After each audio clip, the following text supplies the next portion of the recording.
The courtroom was silent, a tension so thick it pressed against every breath. Officer Richard Rick Miller sat confidently in the witness stand, his eyes sharp, his posture unshaken. Across from him, Ava Harris stood, her presence demanding attention without effort. The judge had barely finished the last question when Ava's voice cut through the still air.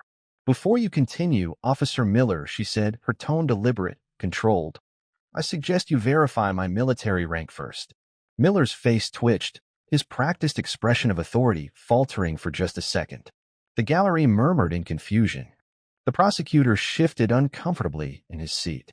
And for the first time since the trial began, the balance of power in the room shifted. It had started as a routine drive home. The city hummed with the quiet rhythm of the evening, headlights flickering in slow-moving traffic, neon signs reflecting off damp pavement, the distant wail of a siren fading into the distance. Ava Harris, exhausted from back-to-back meetings, loosened the collar of her blouse and exhaled. It had been a long day. She barely noticed the flashing lights in her rearview mirror at first. A moment later, a sharp siren blared, forcing her to pull over. A glance at her speedometer confirmed she hadn't been speeding. Confused but composed, she rolled down her window as the heavy footsteps of an officer approached. A harsh beam of light hit her face before she could react. "License and registration." The voice was sharp, authoritative. Ava squinted against the brightness, catching the reflection of a badge. The officer's stance was rigid, his expression unreadable. "May I ask what the problem is?" Ava's voice was calm, controlled. She had handled high-stakes negotiations, taken testimonies from convicted felons, and deconstructed alibis of criminals twice as cunning as this officer. Whatever this was, she could manage it. "Step out of the vehicle," he ordered, ignoring her question. Ava's fingers tightened around the steering wheel. "Sir, I'd like to know." "Now," he barked, voice low but charged with the expectation of immediate obedience. Ava weighed her options. The street was empty except for the faint glow of a gas station down the block. There were no visible witnesses, no dashboard camera she could see on his patrol car. She inhaled deeply before pushing the door open. The cold air pressed against her skin as she stepped out, heels clicking against the pavement. "Hands where I can see them." Ava complied. The officer, now visible under the dim glow of the street lamp, had a nameplate that read Miller. He looked at her like a puzzle he was trying to solve, one he was determined to force into the wrong shape. "Do you live around here?" Ava resisted the urge to sigh. "I don't see how that's relevant." Miller's jaw clenched. "You always this difficult?" "Only when I'm given orders without explanation." He stepped closer, the weight of his presence pressing into her space. "You match the description of someone we've been looking for." Suspicious behavior. Possible stolen vehicle. Ava's patience thinned. A stolen vehicle. She gestured to her car, a sleek black sedan registered in her name. "You can run the plates." Miller's fingers twitched at his belt. "I don't take orders from civilians." The shift in tone sent a warning through Ava's body. This wasn't about protocol or law, this was about control. And she wasn't the type to hand it over freely. A tense beat passed before he grabbed her wrist. "Turn around." Hands behind your back. Ava stilled. "Officer, I suggest you think very carefully about what you're doing." But Miller had already decided. The cold steel of the cuffs locked around her wrists before she could react. Resisting arrest, he muttered, tightening the grip. She didn't fight, didn't resist. She just turned her head slightly, meeting his gaze. "You have no idea what you've just done," she said, voice steady. Miller smirked. "We'll see about that." From across the street, half hidden in the dim glow of a convenience store, a young man holding his phone watched the scene unfold, his camera capturing every second. And just like that, the battle had begun. The holding cell was colder than Ava expected. The steel bench pressed hard against her back, and the dull hum of fluorescent lights above cast sharp shadows across the cinder block walls. Her wrists ached from the tight handcuffs, but she ignored the discomfort. Years in the courtroom had trained her to withstand pressure far worse than this. The police station buzzed with quiet activity beyond the bars of her cell. Officers passed by without sparing her a glance, their uniforms stiff with authority. Ava watched them, her mind calculating the next steps. This wasn't just an unlawful arrest. It was a test, a flex of power. And she knew exactly how to dismantle it.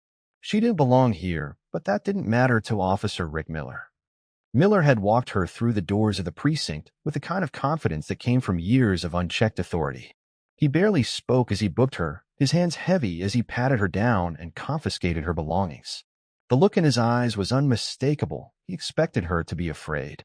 But fear wasn't something Ava allowed herself to indulge in. Across the station, Miller sat at his desk, typing up the fabricated report that would justify his actions. She knew the routine.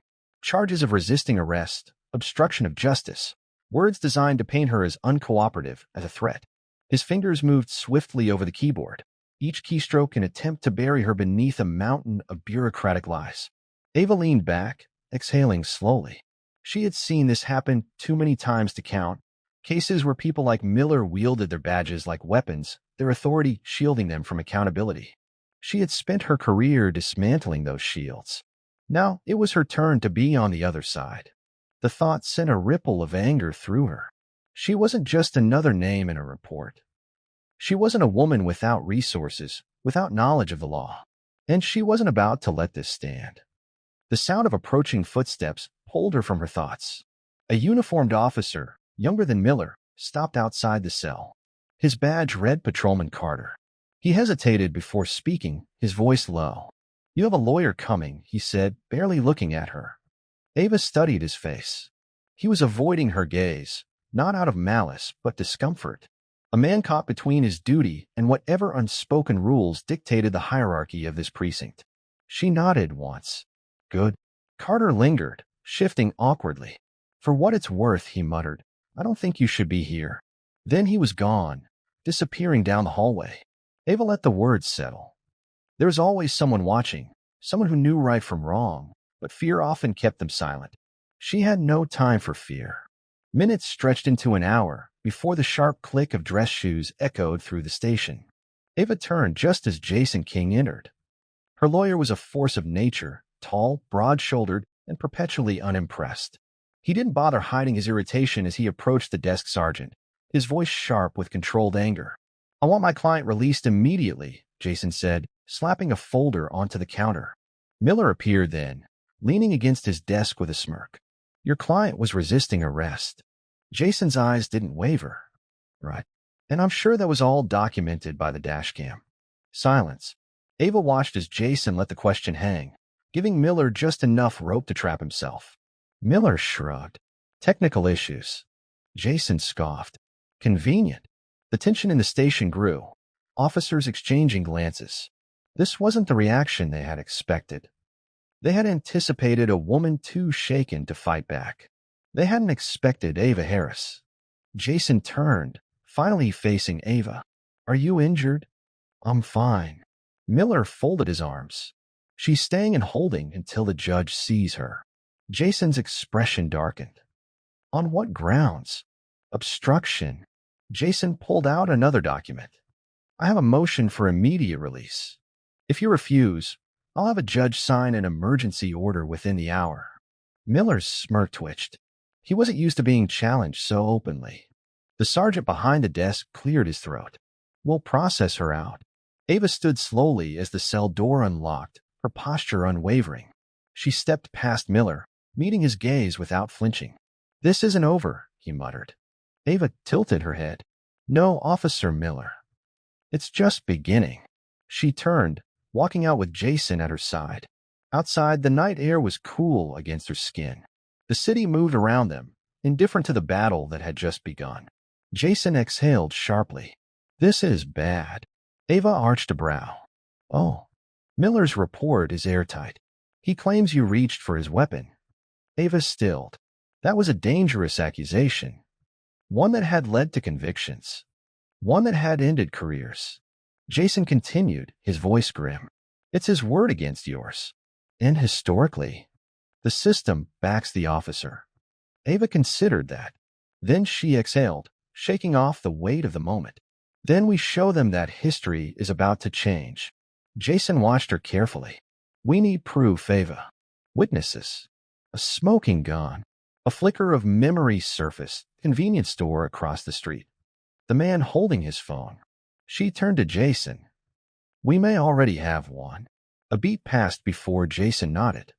"Then let's get to work." The walls of Jason's office were lined with shelves of case files, legal textbooks, and framed newspaper articles showcasing his biggest wins. The dim light from a desk lamp cast shadows across the room as he leaned back in his chair, rubbing his temples. Ava sat across from him, composed as ever, though the tension in her shoulders betrayed her frustration. She was used to fighting battles in court, but this time, the system had turned its weight against her. Jason flipped through the police report again, his brow furrowing deeper with each sentence.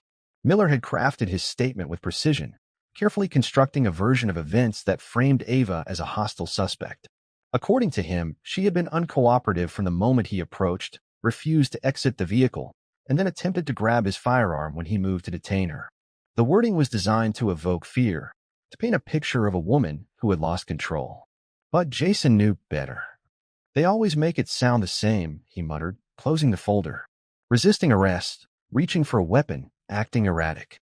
A textbook excuse. Ava remained still, her gaze steady.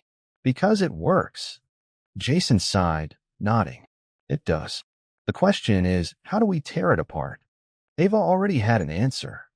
The memory of the man standing outside the convenience store replayed in her mind, the way his phone had been angled toward the scene, capturing everything.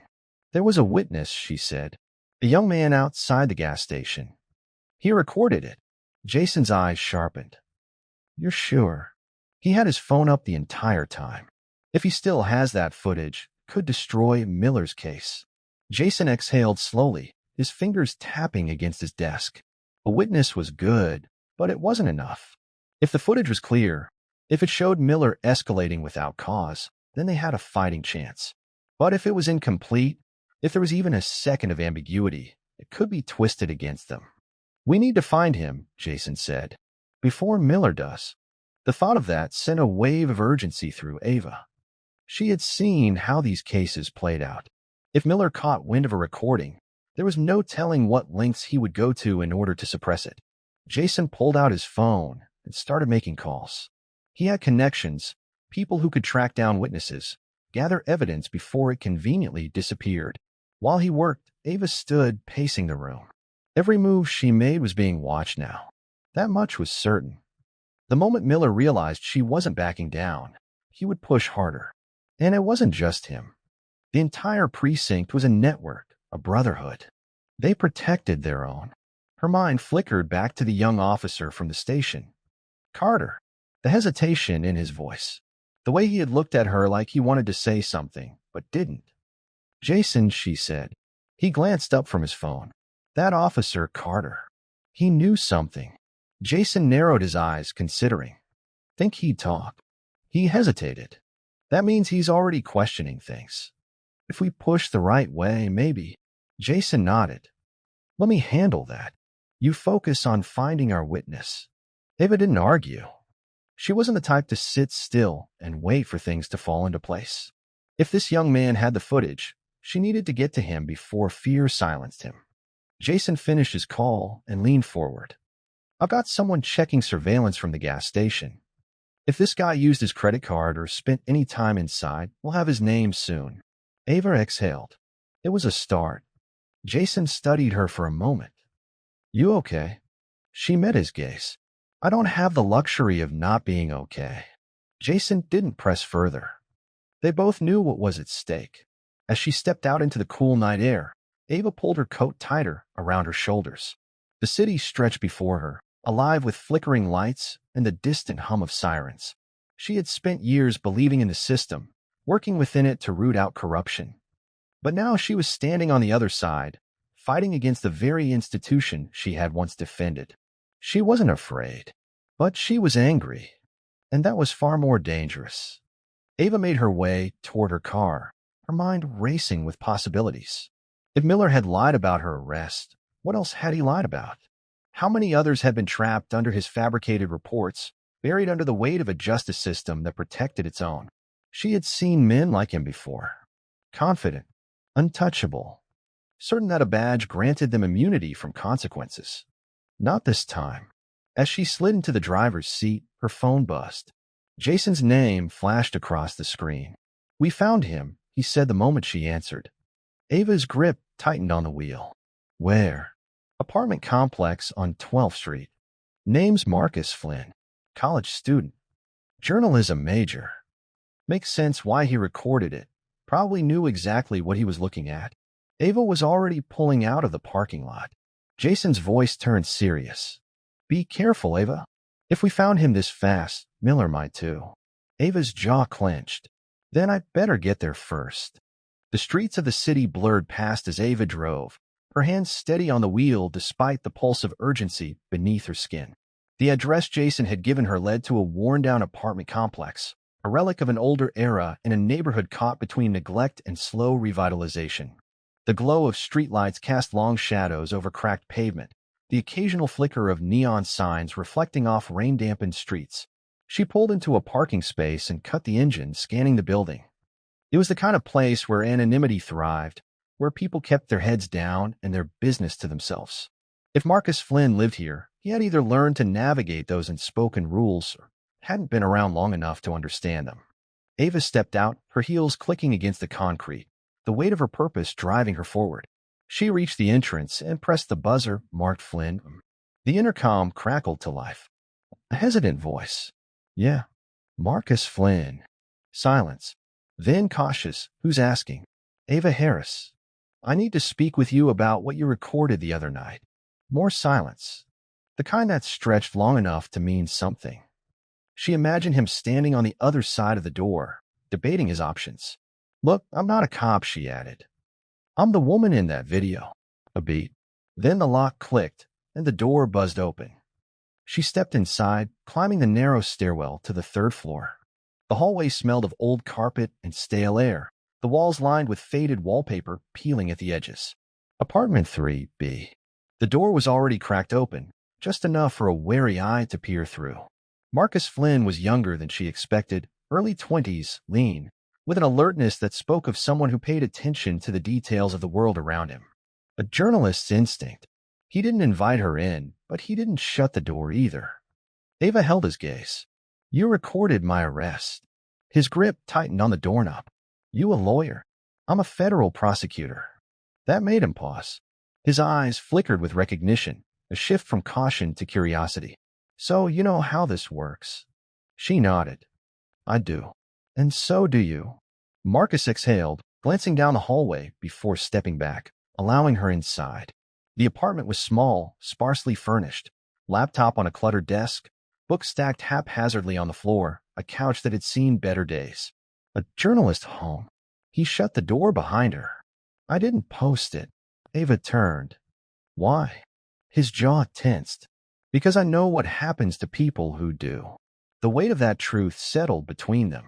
I need that footage, Marcus, she said. It's the only real proof I have against Miller.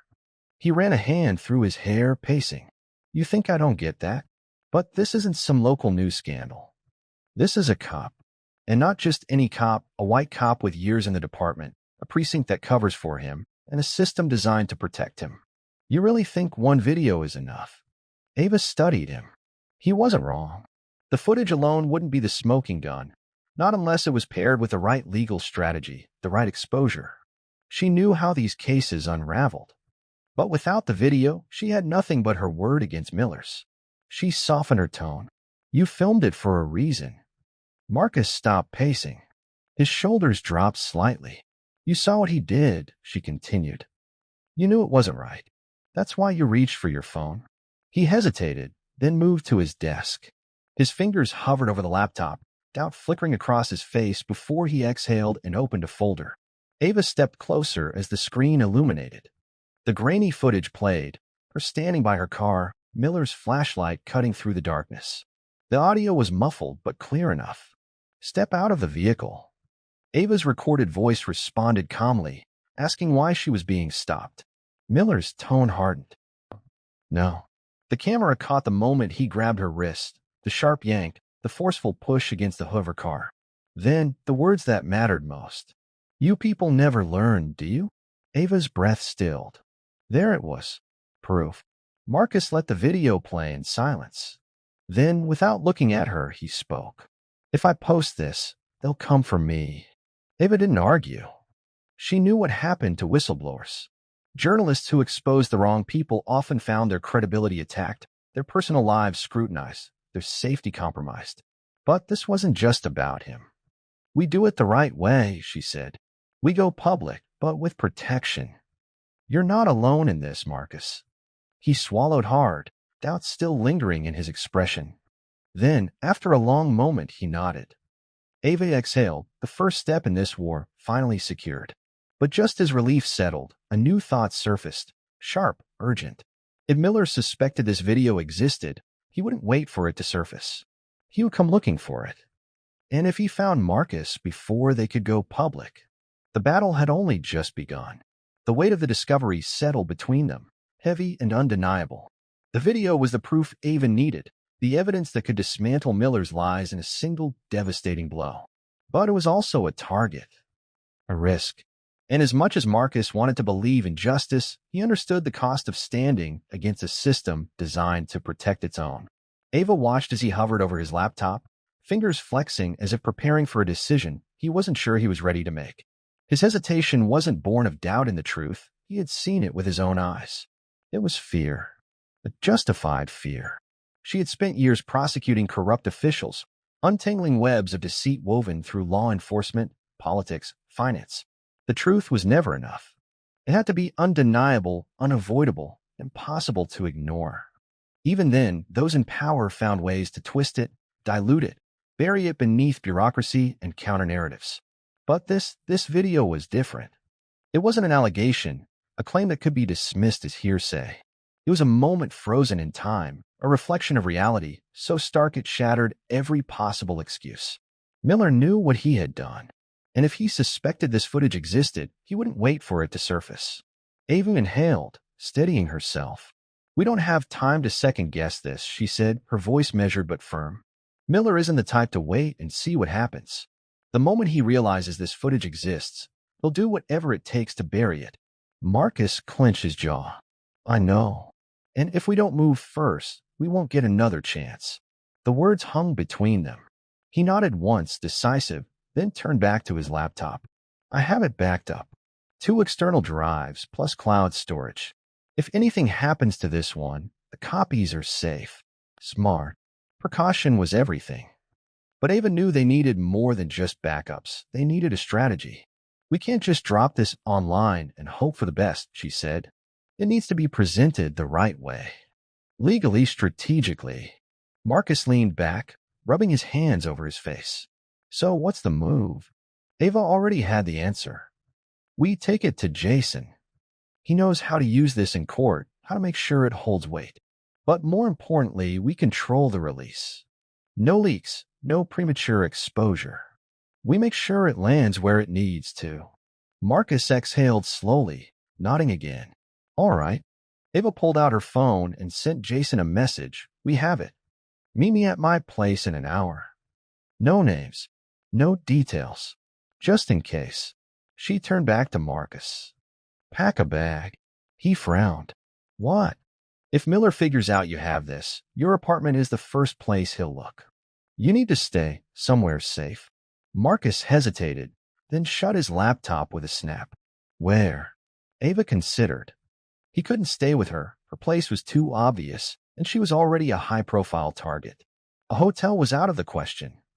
Then she thought of Jason. His place had security, privacy.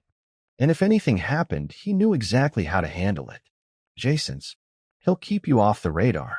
Marcus didn't argue. He grabbed a backpack, tossing in his laptop, a charger, and a few essentials before slinging it over his shoulder. Ava watched him, sensing the shift in his demeanor. He had started this as an observer, a journalist documenting injustice from a distance. But now he was in it. He was part of the fight. They left the apartment together, the weight of their next steps pressing down on them. The city streets felt different at night, the familiar hum laced with an undercurrent of unease. Ava's car cut through the dim glow of streetlights as she drove, Marcus silent beside her. She kept checking the mirrors, instincts on high alert. It wasn't paranoia, it was experience. When the stakes were this high, caution wasn't optional. As they neared Jason's building, Ava's phone buzzed. A message. Jason, got your text. Come through the garage entrance. Less size. She made the turn, guiding the car into the underground parking structure. It was mostly empty at this hour, the sound of their footsteps echoing off the concrete walls as they made their way to the elevator. Jason was waiting when the doors slid open. His expression was unreadable, but the sharpness in his eyes told her everything. He knew the weight of what they were walking into. "Show me," he said. They moved inside, locking the door behind them. Marcus set up his laptop on the coffee table, clicking through files until the video played on screen. Jason leaned in, eyes narrowing as he watched. The grainy footage unfolded, the stop, the demands, the rough handling. And then the line. "You people never learn, do you?" The room went still. Jason exhaled. "Jesus." Ava sat back. "It's enough, isn't it?" Jason didn't answer immediately. His mind was already working through possibilities, angles, weaknesses. Finally, he nodded. "Yeah, it's enough." Marcus crossed his arms. "So what now?" Jason rubbed his jaw. "We need to lock this down. If Miller or anyone else gets wind of this, they'll try to discredit it. We go official. Submit it as evidence before they have a chance to control the narrative." Ava nodded. "And we keep Marcus protected." Jason's gaze flicked to the young journalist. "No social media. No calls that can be traced. You stay here. You don't leave unless it's necessary." Marcus nodded, the reality of it sinking in. Jason turned back to Ava. "And you? Miller's not just going to let this go." Ava's expression hardened. "I'm counting on it." Jason sighed, pinching the bridge of his nose. "You always have to make things difficult." Ava smirked. "It's what I do best." The moment of levity passed quickly. There was still too much at stake, too many pieces in motion. But for the first time since this fight began, they had the upper hand. Now they just had to keep it. Ava barely slept that night. The weight of what they had set into motion pressed against her thoughts, keeping her mind sharp even as exhaustion threatened to pull her under. She had fought legal battles before, had stood toe-to-toe with some of the most powerful people in the justice system, but this was different. This wasn't just a case. This was personal. The video was everything. It was the fracture in Miller's armor, the undeniable proof that could shift the power dynamic. But evidence alone wasn't enough. It had to be played the right way, at the right moment, before Miller or his allies could bury it beneath counterclaims and procedural red tape. She sat at her kitchen table, a cup of coffee growing cold beside her, reviewing the strategy in her mind. Jason was handling the legal side, ensuring the video was secured as evidence before it could be tampered with. Marcus was in hiding, but even that was a temporary solution. Once this hit, he would need more than secrecy. He would need real protection. And then there was Miller. He wasn't the type to wait. He would feel the walls closing in, the control slipping from his grasp.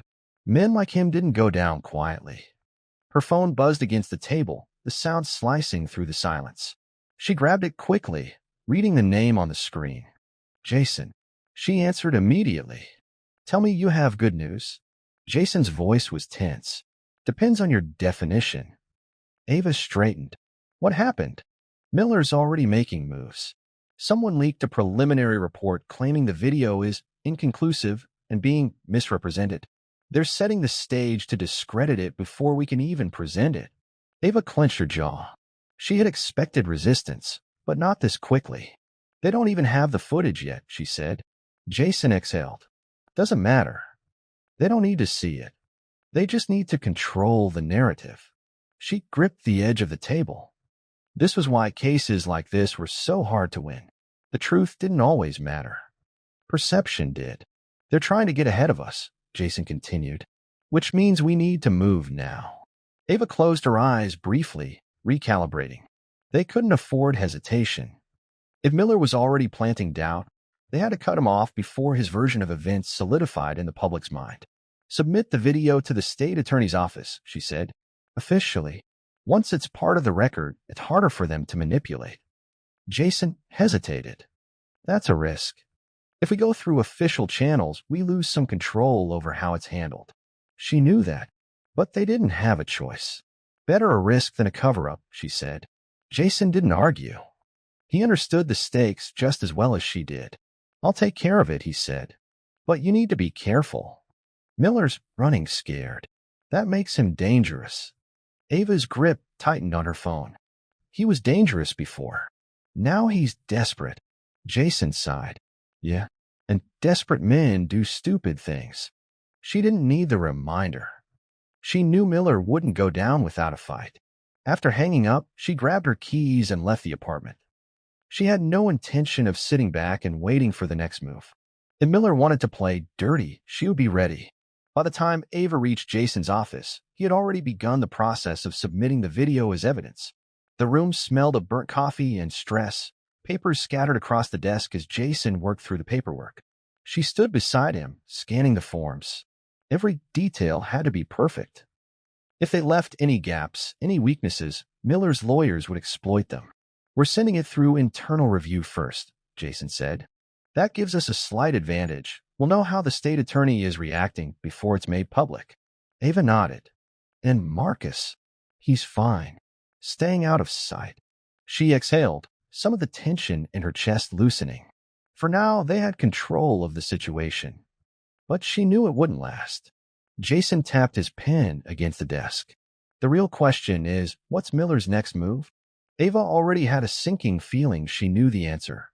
He wouldn't try to discredit the video alone. He would come after her. That evening, Ava drove back to her apartment, instincts on high alert. The city streets, usually a blur of movement, felt slower, heavier. Every car she passed, every pedestrian lingering near a corner, carried a weight of possibility. She had dealt with threats before. Witness intimidation, political pressure. She had seen all the ways people in power tried to silence the truth. But this was different. Because this time, she was the target. When she pulled into her parking garage, she checked her mirrors, scanning for anything out of place. Nothing. Still, the unease didn't fade. She stepped out of her car, keys in hand, moving quickly toward the elevator. The garage was mostly empty at this hour, the only sounds the distant hum of the city and the faint buzz of the overhead lights. Then footsteps. She froze, every muscle tensing. Not casual steps. Not the slow meander of someone heading to their car. These were deliberate, measured. Ava turned sharply, her pulse spiking. A man stood near one of the support beams, partially obscured by shadows. Not in uniform, but his stance was familiar, straight-backed, hands loose at his sides. Cop stance. Miller. He stepped forward slowly, his expression unreadable. You've been busy, he said. Ava didn't move. So have you. A smirk. I saw the report going through the system. You really think a video's enough? She met his gaze evenly. It's enough to end you. Miller tilted his head slightly, amusement flickering in his eyes. You don't get it, do you? Ava remained silent, watching him. This isn't about guilt or innocence, he said. It's about control. And you lost control the moment I put those cuffs on you. Ava's fingers curled into fists. We'll see. Miller took a slow step forward. You really think I'm just going to sit back and let this happen? Ava didn't blink. I think you're running out of options. For a moment, they stood there, the air between them thick with tension. Then Miller exhaled, shaking his head. You're making a mistake, Harris. Ava didn't respond. He studied her for another beat, then turned and walked away, disappearing into the shadows. She stayed frozen in place, listening to his footsteps fade. Then she exhaled. This wasn't over. Not by a long shot. And now she knew exactly how far he was willing to go. Ava locked her apartment door behind her, the weight of the encounter with Miller settling heavily in her chest. She stood still for a moment, listening to the silence. No sounds from a hallway, no lingering presence outside. But that didn't mean she was alone. She moved through her space methodically, checking the locks, peering through the peephole twice before finally allowing herself to breathe. Years in the courtroom had honed her instincts. Tonight, they screamed that Miller wasn't done. He had tested the waters, gauged her reaction. Next time, he wouldn't just talk. She dropped her bag on the kitchen counter and reached for her phone. The screen glowed with a single unread message from Jason. Jason, call me when you're back. Ava pressed the phone to her ear, pacing as it rang. He picked up on the first ring. You okay? She hesitated. Miller was waiting for me in my garage. Jason swore under his breath. Did he touch you? No, Ava's grip tightened around her phone. But he made his point. He's watching Jason. He's waiting for his moment. A pause. You need to leave your apartment. Ava exhaled. She had considered it, but leaving felt like an admission of fear, a step backward. She had spent her entire career standing firm against intimidation tactics like this. Running wasn't in her nature. Jason, sensing her hesitation, pressed on. This isn't about pride, Ava. It's about control. If you stay, you're giving him an opening. Ava knew he was right. I'll pack a bag. Good. Meet me at my place. She ended the call and immediately moved to grab what she needed. Essentials only: clothes, her laptop, case notes. She had no idea how long she would be gone. As she zipped her bag, she caught her reflection in the mirror. Her face was calm, composed, but her eyes betrayed something deeper: anger. Not just at Miller, but at the system that allowed men like him to exist unchecked. She wasn't afraid of him, but she would not underestimate him either. Jason's apartment was a stark contrast to her own. It was minimalist, clean, efficient. The kind of place owned by someone who spent more time at the office than at home. He opened the door before she even knocked. His gaze swept over her, checking for anything unsaid. You sure you're all right? Ava nodded. I'm fine. Jason stepped aside, letting her in. The tension between them wasn't new. It came from years of navigating high-stakes cases together, from the weight of knowing they were often the only ones standing between justice and corruption. Did you file the evidence with the state attorney? She asked, dropping her bag near the couch. Jason rubbed a hand over his jaw. Not yet. Ava's brow furrowed. Why? He hesitated, choosing his words carefully. I don't trust them. Ava exhaled, understanding instantly. The state attorney's office wasn't immune to outside influence. If someone loyal to Miller saw that footage first, they could bury it before it ever made it to trial. Jason crossed his arms. I want to take it federal. That made Ava pause. Taking the case to the Department of Justice meant bypassing local politics entirely. It also meant raising the stakes exponentially. Do you think we have enough? She asked. Jason gestured to her bag. We have the video, your testimony, Marcus's backup files, and Miller's history. It's enough. Ava considered that. Enough wasn't the same as guaranteed. Jason leaned against the counter. The question is, are you ready for what comes next? Ava met his gaze. I've been ready since the moment he put those cuffs on me. Jason nodded. Then let's end this. The next morning, they made their move. Jason's contact at the DOJ agreed to meet in a neutral location, a private office on the outskirts of the city. It was safer than going directly through official channels, reducing the risk of interference. Ava, Jason, and Marcus arrived together. The young journalist was visibly tense, his fingers tapping against the side of his laptop bag. The DOJ official, a woman named Agent Ramirez, greeted them with a firm handshake. She had the look of someone who had seen her fair share of corruption cases, sharp eyes, a demeanor that didn't entertain nonsense. Jason wasted no time. He laid out the evidence methodically: the footage, the false police report, Miller's history. Ramirez watched the video twice, her expression unreadable. Then she leaned back in her chair. This is good, she admitted. But it's not bulletproof. Ava didn't flinch. Then we make it bulletproof. Ramirez tapped a pen against the table. We need a direct link between Miller and a pattern of abuse. One case is strong, but if we can show a repeated history, something systemic, we have leverage. Jason pulled out another folder. Miller's previous complaints. Most of them were buried, but a few slipped through. Enough to show a pattern. Ramirez flipped through the pages. And what about the witness? Will he testify? All eyes turned to Marcus. The young journalist hesitated, then squared his shoulders. Yeah, I will. Ramirez nodded, closing the folder. Then we moved forward.